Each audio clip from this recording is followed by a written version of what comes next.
All right. Today, we're going to talk about how one marketing agency group helped to market a CBD company into the direct-to-consumer space, growing the company 200% in 1 year.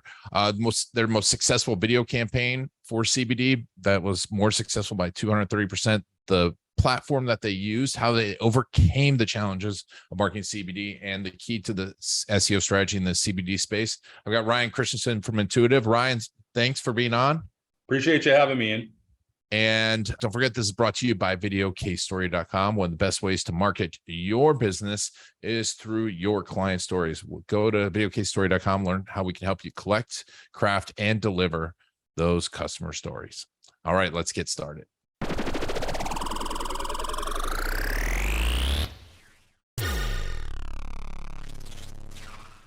So let's talk a little bit about that. How did you all get into the CBD field, and how did you approach this to make it successful?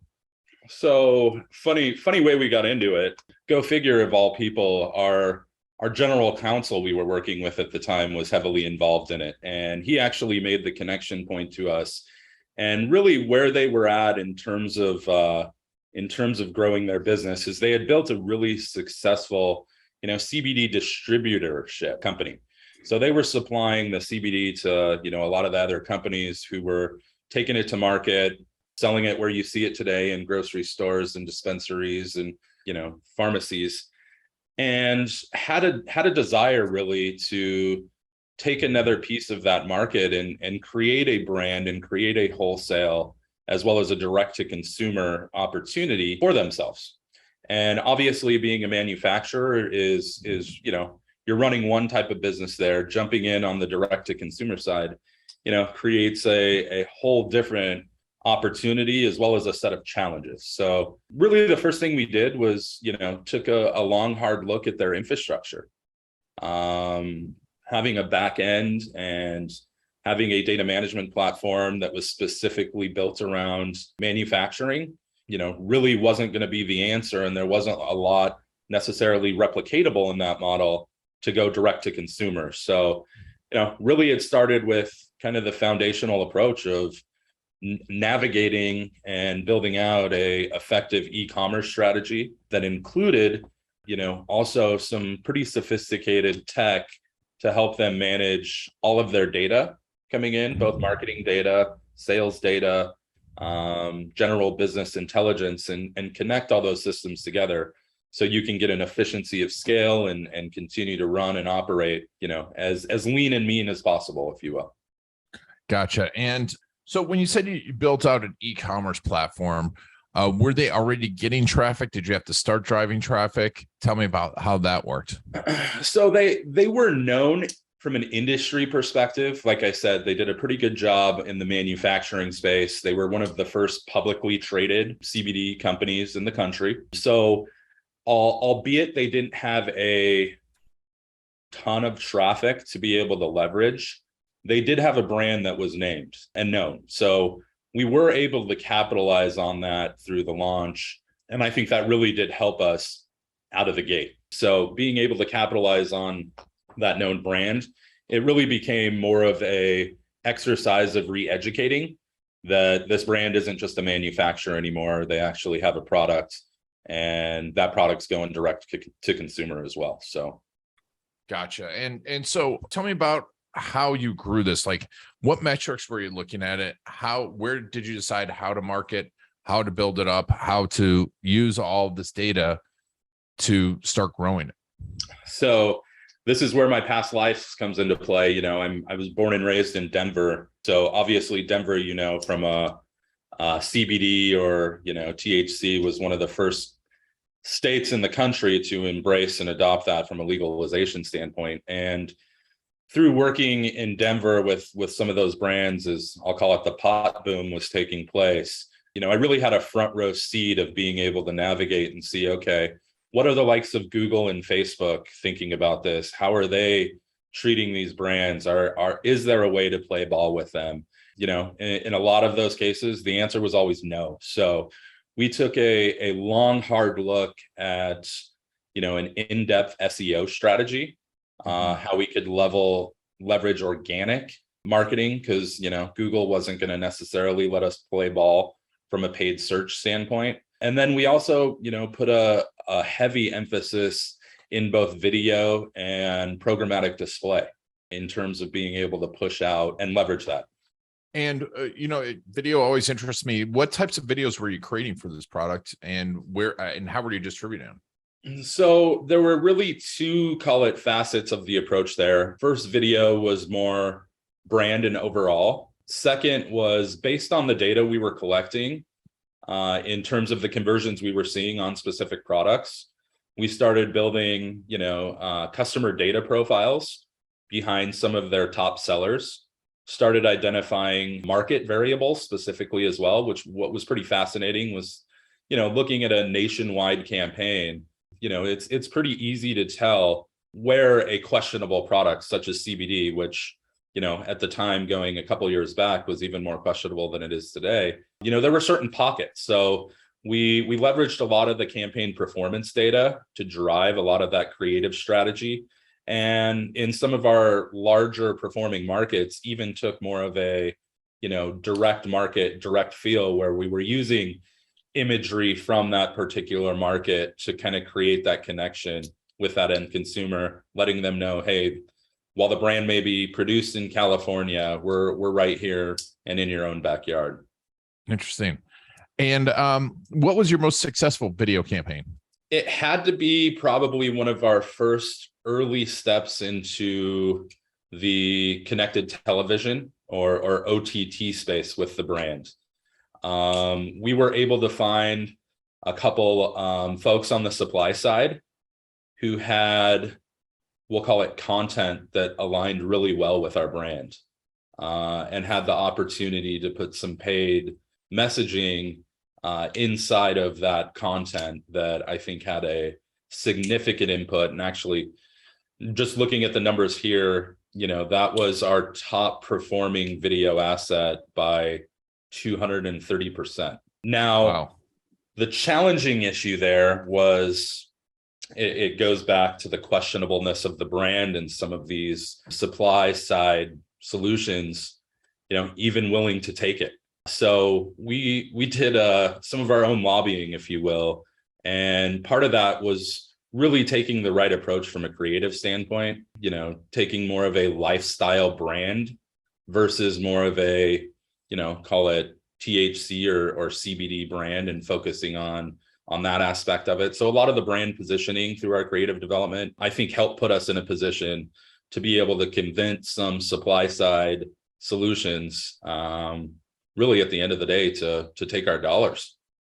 Because, at times it was challenging to make sure, we were finding unique ways to spend this money. So that's interesting. That's very few marketers have that problem of who's going to take your money. It's usually the opposite. They take too much of your money and not the truth, and spend it in the wrong places. So tell me about the end results. What were the first big wins for the CBD company, and how did you transform it?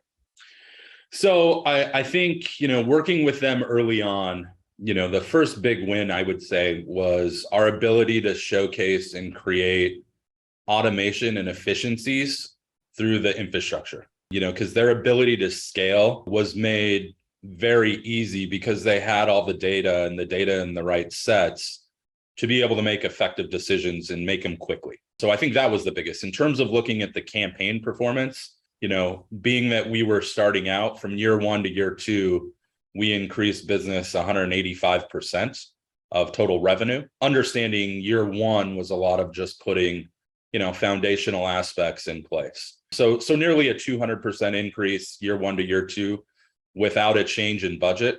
It really came down to just tenacity, like I was talking about with the supply sides. A big piece of that as well was a lot of our SEO strategies that we put in place in year 1. That stuff sometimes takes a little bit of time to build. SEO is not an overnight type fix. I mean, it can be, but usually when you have an overnight fix to SEO, as soon as Google find out how you did that, you're not sitting in a pretty position, No, I tell people all the time. I'm like, you're battling against 30,000 of the smartest people in the world. They're going to find out if you do anything that's not in line with Google, but you can do a lot of great stuff. For sure. And so tell me a little bit about that, because you have to, there's so many people going after CBD from SEO standpoint because of all those problems you talked about. Yep. How were you developing content that was unique, that obviously hit all the metrics that got you ranking and drove traffic?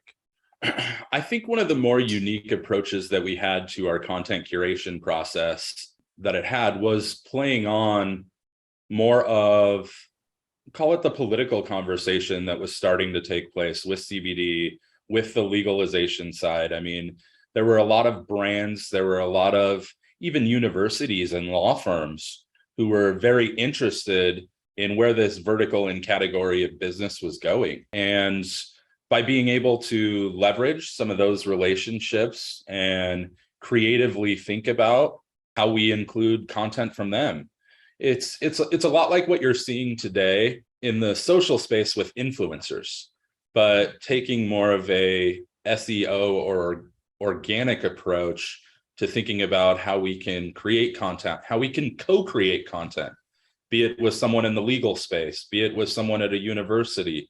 One of the biggest challenges that we always found was, with CBD and anything governed from an FDA perspective, kind of walking that fine line of being able to make claims.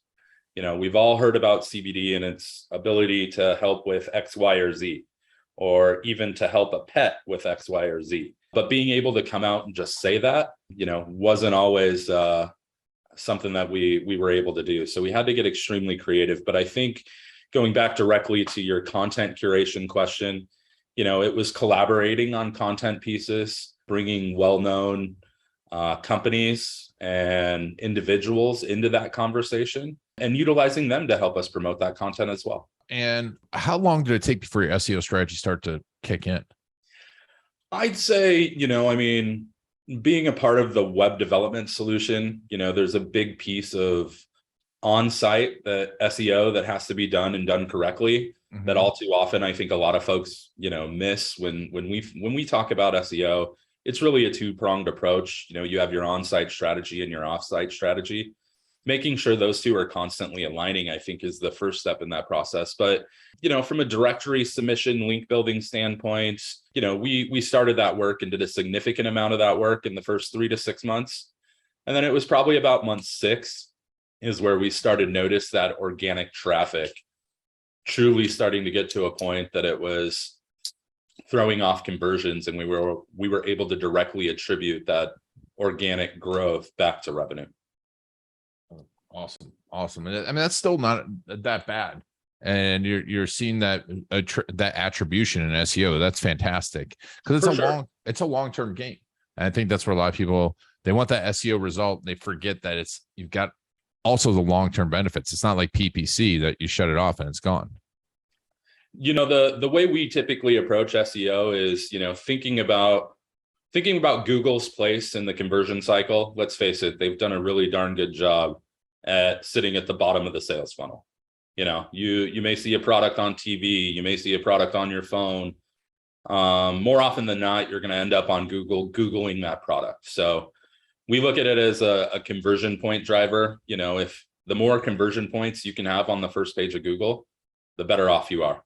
So whether that's paid, whether that's organic, whether that's your listings from a map perspective, having as many conversion points on that first page is really the goal. Now, the beauty of SEO is once you start to exhibit that authority for your top performing keywords, it's a lot more cost effective, and you can start to reduce maybe some of that initial paid search and redeploy those dollars in other areas to help fill more of the top of the funnel, because you're controlling so much of the bottom with your organic strategy. It's great advice. Yeah. And they compound too. Absolutely. When you're showing up. Well, this is awesome. So tell us a little bit about, you're at Inc. 5000 3 years in a row. How does someone who works with you, how do they go about working with you to get these kind of results? Yeah. So we can be found at Ntooitive.com. In the process right now ourselves of actually redoing the website. And as a business owner, I can tell you that's always fun. We spend so much time thinking about how to position our customers that, I kick myself from time to time and say, well, we need to do a better job thinking about ourselves and how we're positioning ourselves. So you can find us at ntooitive.com, and really working on building out even a team and a bigger culture here. A big reason why we started Ntooitive was, really to focus on the people. At the end of the day, we have some really cool technology that, we love to share with folks, but where we're really separating ourselves is with the talent we've been able to bring into the organization, and really the commitment to our customers and results that we're throwing out. Awesome. We'll put a link to that in the show notes. And Ryan, where's the best place to follow you? You can follow me on LinkedIn in terms of my professional space. That's where I'm consuming most of my content, trying to keep my head above water in an industry and a business that's ever changing. So yes, awesome. Well, thank you so much for being on the Garlic Marketing Show, Ian. I appreciate it. And thank you for taking Ryan and I on our journey. This has been Ian Garlic and the Garlic Marketing Show.